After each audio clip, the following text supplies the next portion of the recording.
Mr. Secretary General. It's great to have you here. It's good to see you again. And I apologize for having to reschedule yesterday. I had a lot of fun yesterday afternoon.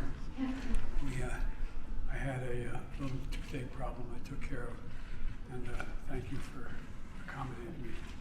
And your leadership of the Alliance has been through a really significant period in terms of dealing with NATO's relationship with Ukraine, and I think you've done an incredible job. We saw each other last in Warsaw, and I think you said it, and I agree. NATO allies have never been more united. We both worked like hell to make sure that happened, and so far so good. And I think and we see our joint strength in modernizing the relationship within NATO, as well as providing assistance to defense capabilities to Ukraine.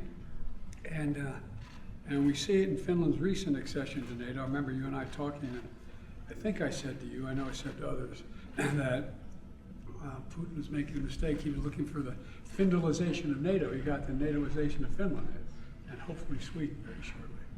And your friendship and leadership has been a great deal. We've strengthened NATO's eastern flank, made it clear that we'll defend every inch of NATO territory. And I say it again, the commitment of the United States to NATO's Article 5 is rock solid.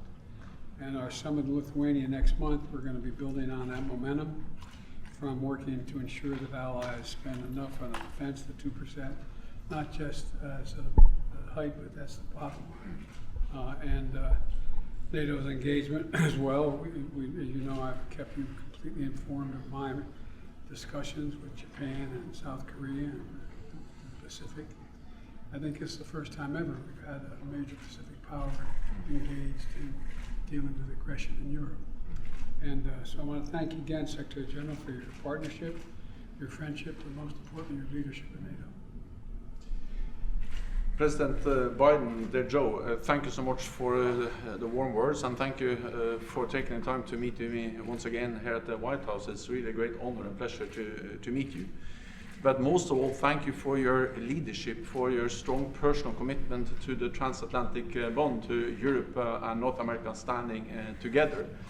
And let me also thank the US Congress and the people of America for the strong support to Ukraine. And you just made a new announcement of additional US support, and that is something which is very much welcomed. European allies and Canada are also doing their part with tens of billions in military and economic support for Ukraine.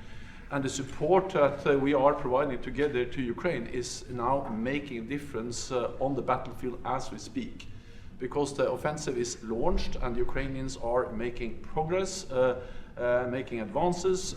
It's still early days, but what we do know is that the more land the Ukrainians are able to liberate, the stronger hand they will have at the negotiating table, and also the more likely it will be that President Putin at some stage will understand that he will never win this war of aggression on the battlefield.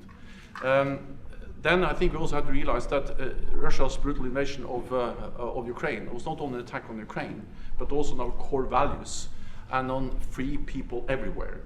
And therefore, President Putin must not win this war, because that will not only be a tragedy for the Ukrainians, but also make the world more dangerous. It will send a message to authoritarian leaders all over the world, also in China, that when they use military force, they get what they want. And we will then become more vulnerable. So it's our security interest to support Ukraine. And that's exactly what we'll do when we meet all the NATO leaders at the summit in Vilnius next month, where we agree to sustain and step up our support to Ukraine, further strengthen our deterrence and defense, including by a new commitment to invest more in defense. And I expect allies to agree that 2% of GDP for defense has to be a minimum of what allies have to invest in our shared security. We'll strengthen our partnership with our Indo-Pacific partners, and then of course we all look forward to welcoming Sweden as a full-fledged member of the alliance as soon as possible.